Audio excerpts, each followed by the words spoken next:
मैं हूं हमज़ा मुनीर और आप देख रहे हैं YouTube channel H series notes. आज हम जिस टॉपिक के बारे में बात करेंगे LLB पार्ट 5 का हम लोग नया सब्जेक्ट स्टार्ट करेंगे लीगल ड्राफ्टिंग का। बेसिकली ये सब्जेक्ट थ्योरी से रिलेटेड भी है और थोड़ा सा आपका प्रैक्टिकल जो आपकी फील्ड है उससे रिलेटेड भी है।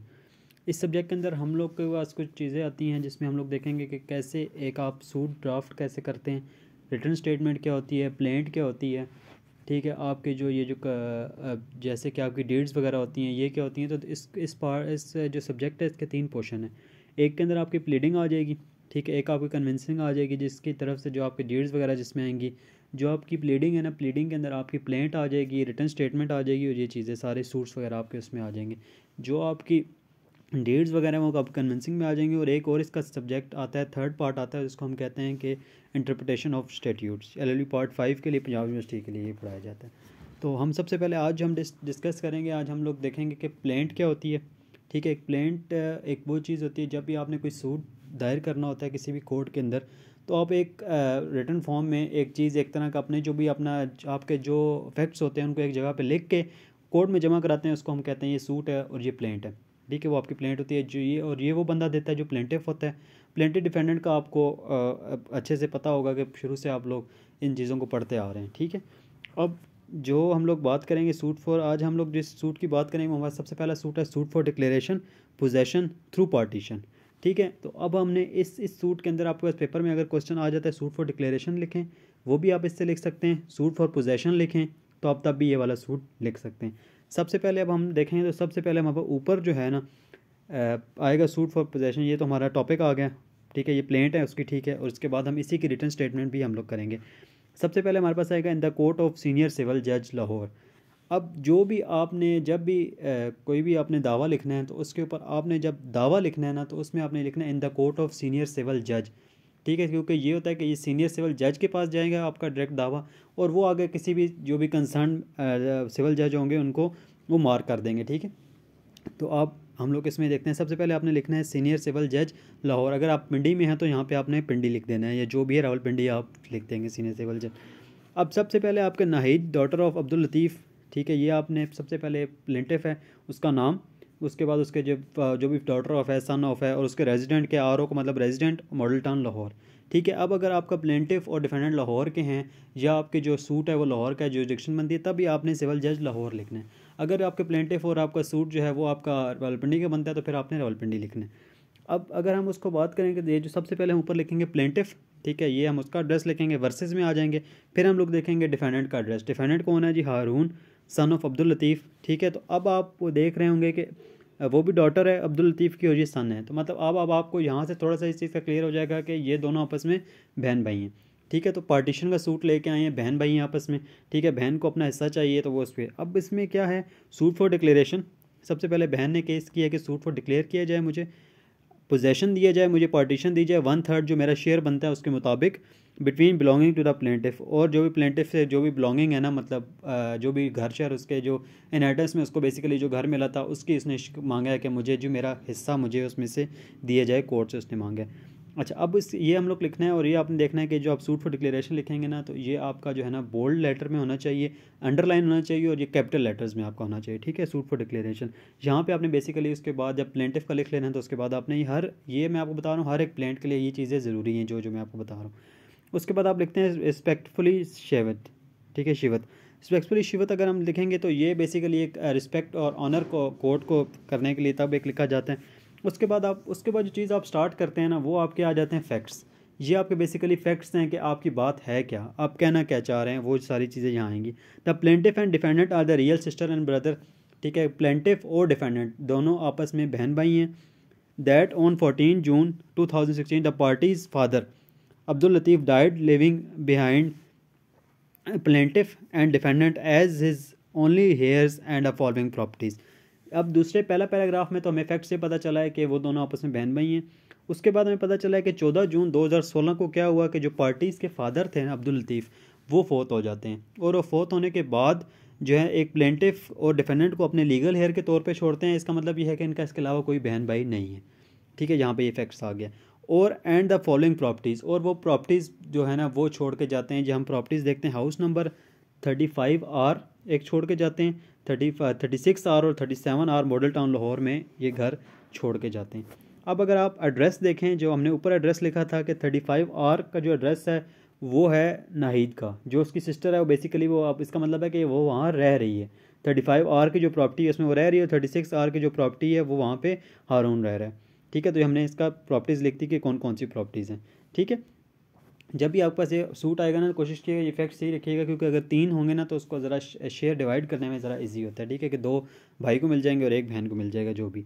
That the defendant is in the exclusive possession of the aforesaid property with the exception of A above and respect of rent and profit etcetera.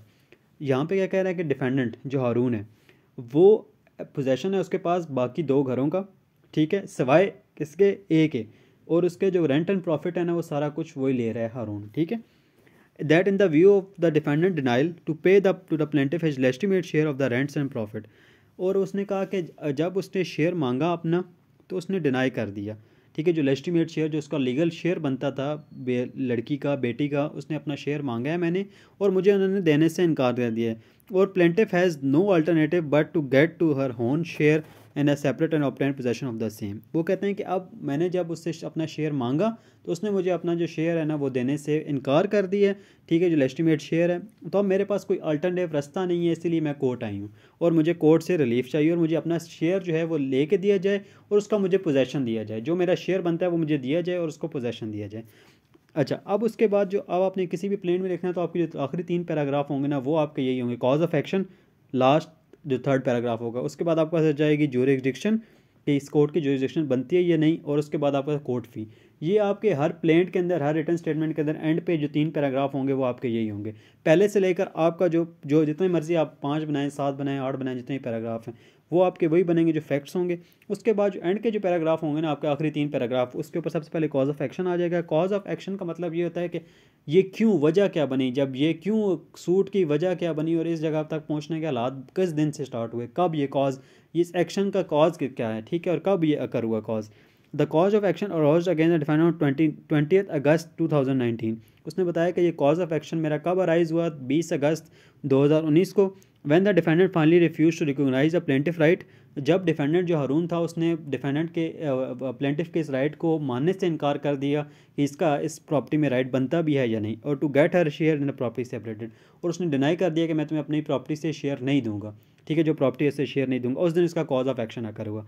उसके बाद आपने ये जो नीचे आपकी जुरिडिक्शन आ जाती है, ये आपने वो लिख देना है, ये रटी रटाई से लाइनें हैं। ठीक है, that is as the property situated in Lahore. आप यहाँ पे अगर रावलपिंडी है तो आपने रावलपिंडी लिख देना है। एंड अ सिविल कोर्ट है द जुरिडिक्शन, और इस कोर्ट की इसको ट्राई करने की जुरिडिक्शन है, ये आपने लिख देना है। उसके बाद है that the value of the subject matter of the suit is propose the court fee is पे, और एंड पे आपने लिख देना है कि जी कोर्ट फी हमने जो इसकी लगती है उसके मुताबिक हमने कोर्ट फी पे कर दी है। ठीक है, तो ये हमारा प्लेंट की ये बेसिकली हमारे चीज़ें थी। ठीक है, उसके बाद एंड पे ना आपने एक प्रेयर लिखनी होती है कि क्या प्रेयर आपकी क्या है इसमें। ठीक है, अब it is therefore prayed that the decree of the partition through metes and bounds. ठीक है, जो मीट्स एंड बाउंड्स के जितने भी हालात व वाक़यात बनते हैं उसके मुताबिक देखते हुए प्लेंटिफ को 1/3 जो उसका शेयर है ना प्रॉपर्टी में, गिव एज पैरा 2, जो पैरा 2 के अंदर हमने बताया कितना शेयर बनता है, B pass in the favour of past करे and she be deliver the separate possession, उसका पोजेशन भी उसको दिया जाए, उसको उसका शेयर भी दिया जाए।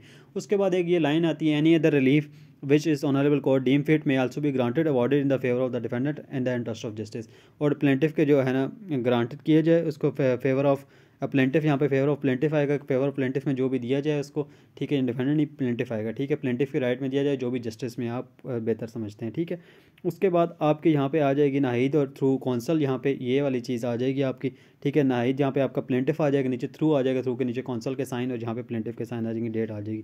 उसके बाद वेरिफिकेशन आपने करनी है। वेरिफिकेशन क्या होती है कि बेसिकली आप ये कह रहे होते हैं कि जो चीज़ें मुझे पता थी मेरे नॉलेज के मुताबिक यही चीज़ें हैं। ठीक है, that the contents of the para 1 and 2 4 are correct, जो पैरा 1 से और पैरा 4 की जो चीज़ें हैं ना वो करेक्ट हैं और ट्रू मेरी बेस्ट नॉलेज के मुताबिक। ये बेसिकली आप जो है ना नाहिद प्लेंटिफ होती है ये वो कर रही है। ठीक है, and whereas para 5 to 7 are correct and true my been information. अब 5 और 7 तक में क्या था, कॉज ऑफ एक्शन, ज्यूरिसडिक्शन और ये जो पैराग्राफ होते हैं ना ये आपने एडमिट नहीं करने होते, ये आपने ये नहीं कहना होता कि मुझे पता है जी ठीक है ज्यूरिसडिक्शन, ये बेसिकली आपने कोर्ट पे छोड़ना होता है कि आपको कहना चाहिए ये कोर्ट ने देखना है कि और मेरी नॉलेज के मुताबिक ये चीज़ें ठीक हैं। ठीक है, तो यहाँ पे नीचे उन्होंने अपने साइन कर देने हैं। ठीक है, तो ये हमारा सूट था पार्टीशन का। ठीक है, पार्टीशन का सूट।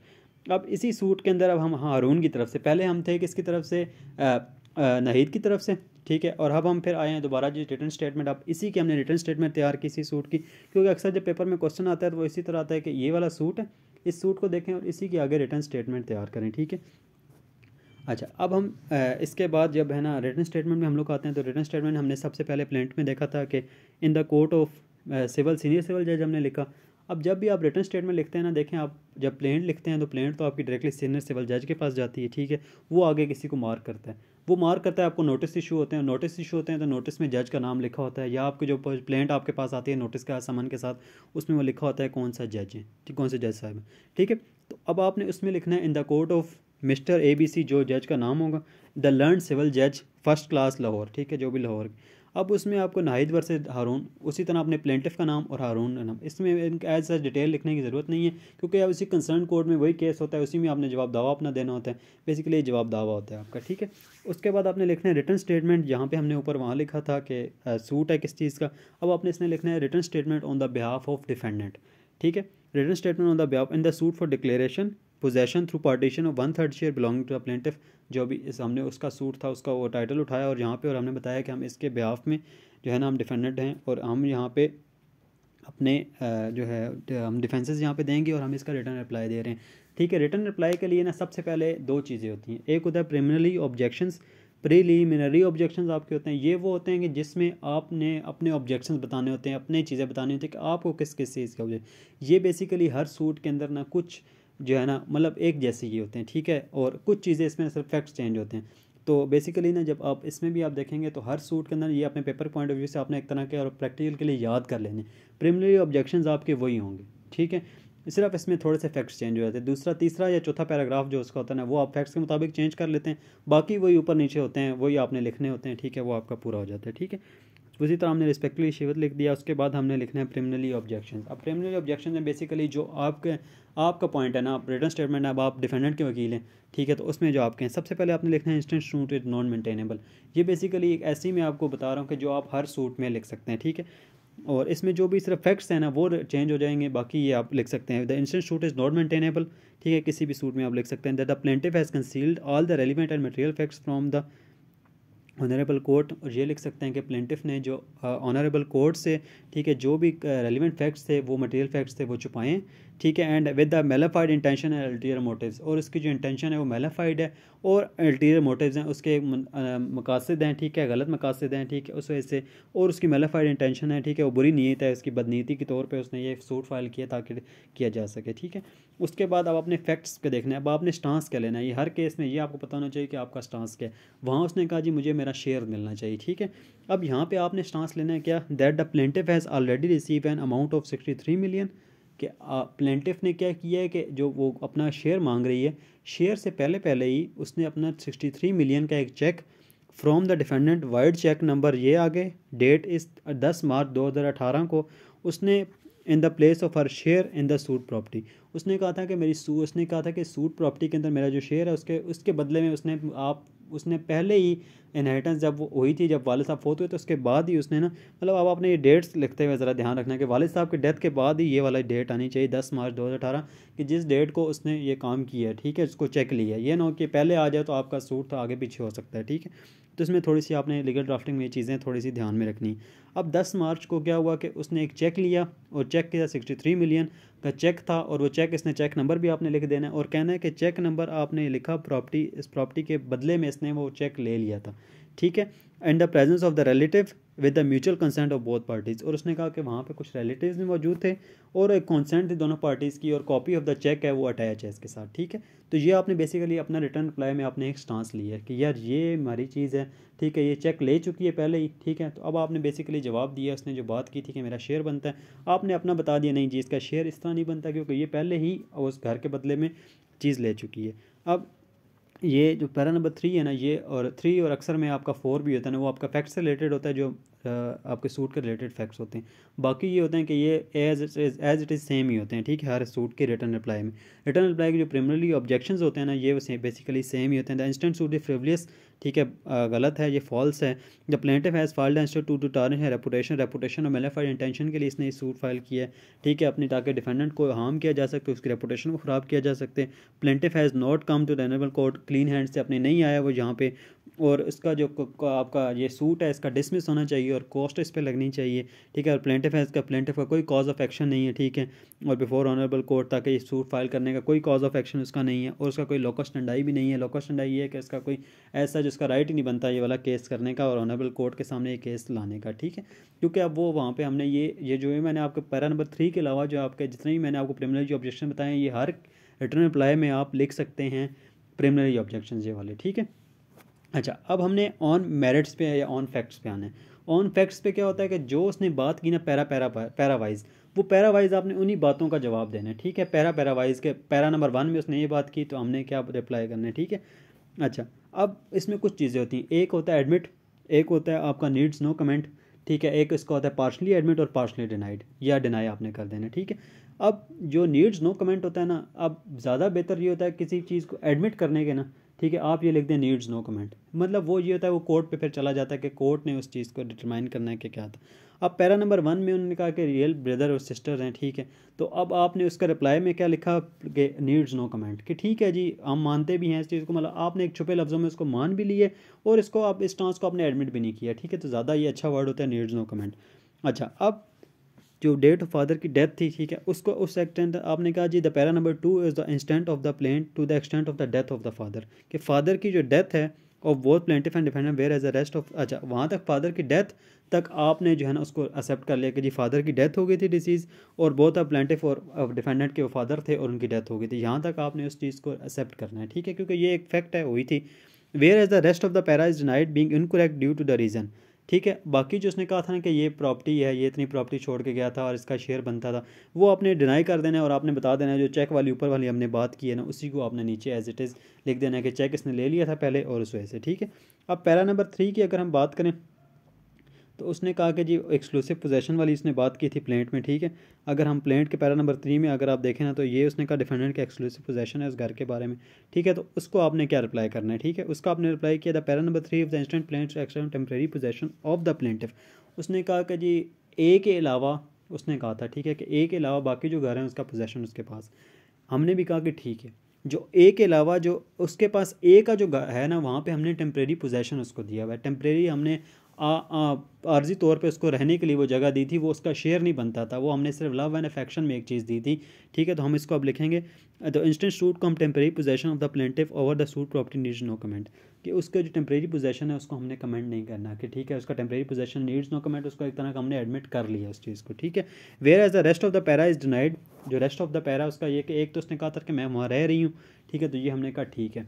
जो रेस्ट ऑफ द पैरा है ना उसको हमने डिनाई किया और कहा कि इनकरेक्ट है, क्यों और किस रीज़न की वजह से, that the plaintiff is residing the suit property, ये सूट प्रॉपर्टी जिसकी बात हो रही है इसमें जो ये रह रही है ये टेम्परेरी बेसिस पे 6 महीने के लिए इसको ये घर दिया गया था कि तुम्हारे पास तुम क्योंकि तुमने अपना शेयर ले लिए, अपना 63 मिलियन ले लिए, तो अब तुम यहाँ पे रह सकती हो। भाई ने कहा कि यार चलो ठीक है तुम मेरी बहन हो, लव एंड अफेक्शन में मैंने तुम्हें यहाँ रहने देता हूँ, जब तक तुम्हारा कोई और इंतजाम नहीं होता तुम यहाँ पे 6 महीने के लिए रह रहे हो और 6 महीने अपने लिए कोई और घर देख लेना, ठीक है, due to natural love and affection and after the expiry of the said period, जब वो सेड पीरियड 6 महीने गुजरे, instead of vacant a suit property, उसने अपनी सूट प्रॉपर्टी खाली करने के बजाय क्या किया कि वो प्लेंटिफ को इंस्टेंट सूट, ये वाला सूट है ये कर दिया प्लेंटिफ के ऊपर, दावा कर दिया प्लेंटिफ के ऊपर अपना, और ब्लैकमेल किया डिफेंडेंट को और अपनी मेलाफाइड इंटेंशन के साथ उसने, अब ये हमने इस चीज़ का जवाब दिया जिसके उसने, तो अब आप जिस चीज़ का जवाब अपने जितना आपका स्टांस स्ट्रॉन्ग होगा उतना आपका बेसिकली आपका जो सारा केस होता है वो आपका इसके ऊपर बेस करता है, जहाँ जितना आप आसानी से ले लेंगे तो अपने आर्गूमेंट्स आप इतने आसानी से आप कर सकते हैं।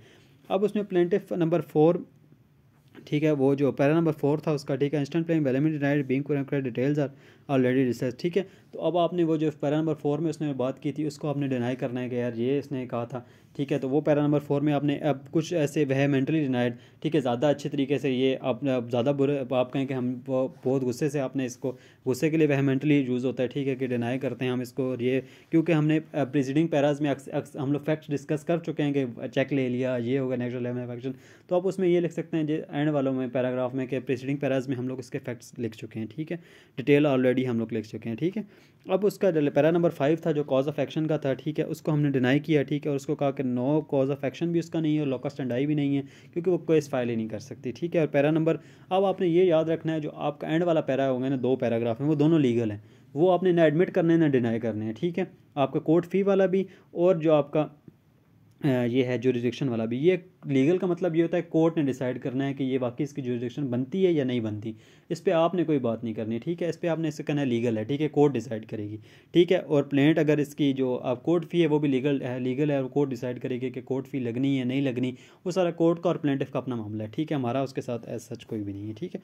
अब उसके बाद हमने प्रेयर करनी है। प्रेयर में आपने in the above mention circumstances there humbly prayed that the instant suit of the plaintiff may kindly dismiss, कि उसका जो सूट है उसको डिसमिस किया जाए कॉस्ट के साथ। और अगर वो कोई और रिलीफ कोर्ट्स अगर मांगती है, हम कोर्ट से कोई रिलीफ मांग रहे हैं, ठीक है, अगर कोई और रिलीफ के बेहतर समझती है तो वो भी दे सकती है। इसी तरह आपने उसका her own defendant through council, ठीक है, आपने करना है, वेरिफिकेशन उसकी करनी है, ठीक है। पैरा नंबर 1 और 5 से लेकर आपने ना ये कहना है कि पैरा नंबर 1 और 5 से मेरी जो rest of the best information के मुताबिक मेरे ये है ना, बेस्ट नॉलेज के मुताबिक ये मेरे ठीक है, ठीक है। तो आपने हर ओन डिफेंडेंट वेरिफिकेशन आ जाएगी, ठीक है। तो उसके बाद ये बेसिकली जो अब पेपर आपका होता है ना, उसमें एज सच आपके फैक्ट्स नहीं देखे जाते, वो आपका सिर्फ ये पैटर्न देखा जाता है कि आपको ये चीज़ें पता होनी चाहिए, क्या क्या चीज़ें क्या कहाँ कहाँ लिखनी है, ठीक है। अब आपने कुछ चीज़ों का ख्याल रखना है, जैसे मैंने आपको बताया अंदर से कोर्ट ऑफ सीनियर सिविल जज, जब आपने प्लेंट लिखनी है तो सीनियर सिविल जज, और जब आपने रिटन स्टेटमेंट लिखनी है तो फिर आपने in the court of ABC जो भी कंसर्न कोर्ट है, ठीक है, आपने वो बोल्ड करना है, रिस्पेक्टिव शिवत लिखना है, प्रिलिमिनरी ऑब्जेक्शंस लिखने हैं जो आपको बताएं। तो ये बेसिकली आप जितनी प्रैक्टिस करेंगे ना इस चीज़ की, ये आपके लिए क्लियर हो जाएंगी, ठीक है। तो हम बारी बारी हर सूट को देखेंगे ताकि आपके फैक्ट्स क्लियर हों, ठीक है, सूट के बारे में। और पेपर में अगर कोई क्वेश्चन आए तो आपके जो है ना माइंड में कुछ ना कुछ फैक्ट्स हों किसी भी चीज़ के बारे में। Thank you very much.